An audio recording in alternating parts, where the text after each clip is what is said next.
Bonne nouvelle pour la rentrée académique 2022-2023, l'École supérieure d'administration, d'économie, de journalisme et des métiers de l'audiovisuel ESAE vous ouvre les portes de ses différents sites. À Gbedjourmende, à Bomé-Calavi, à Kpakpa et même à Parakou, l'université ESAE vous offre des bons d'études et des demi-bourses dans toutes ses filières en licence 1, 2 et 3. Et pour les 100 premières inscriptions en master 1 et 2, bénéficiez des demi-bourses. Nouveau bachelier, vous avez au moins la mention assez bien, inscrivez-vous vite à ESAE et bénéficiez d'un bon de 50 000 francs CFA. Étudiants, étudiantes et nouveaux bacheliers, payez 200 000 francs CFA en sciences de gestion, sciences économiques, sciences juridiques et en administration des affaires en licence 1, 2 et 3 et 500 000 francs CFA en master 1 et 2, 250 000 francs CFA en administration générale, administration des finances, journalisme et métiers de l'audiovisuel en licence 1, 2 et 3 et 600 000 francs CFA en master 1 et 2. Alors, inscrivez-vous vite et profitez des offres exceptionnelles mais également d'un enseignement de qualité à l'université d'excellence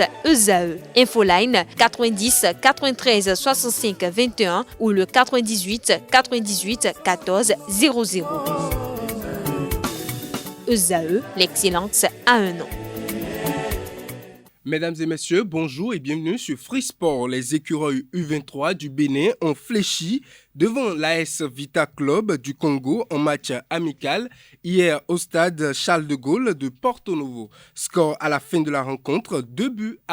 Les visiteurs ont inscrit les deux premiers buts grâce à Jérémy Mboudi et Tadi Etekamia.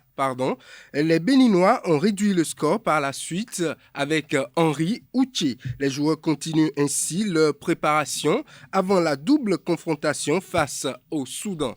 L'AS Vita, quant à elle, après cette victoire, se donne un peu d'air avant le match du week-end. Les Congolais affrontent le dimanche prochain Raï Kadiogo au stade général Mathieu Kérékou de Cotonou dans le cadre du second tour préliminaire aller de la Ligue des Champions.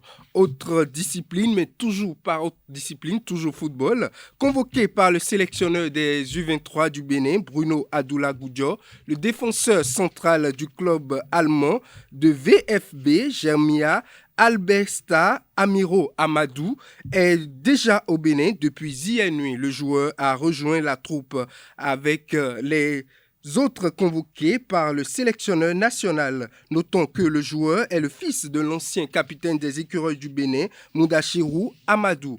Autre information, la Coupe du Monde 2022 pour les U17 féminines a pris son envol en Inde. Hier mardi, l'équipe du Maroc a fait son entrée en compétition.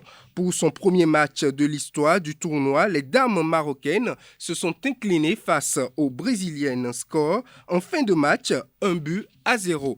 Et pour finir, la Zambie vient de perdre l'un de ses talents. Enoch Mwepu est contraint à mettre fin à sa carrière. Dans un communiqué, son club de Bristol, qui a récemment dépensé 23 millions de dollars pour recruter le joueur, l'a annoncé. Le joueur est atteint d'une pathologie susceptible de lui causer un accident cardiaque potentiellement mortel s'il devrait continuer à pratiquer le football de haut niveau. Mesdames et messieurs, c'est tout pour Free Sport.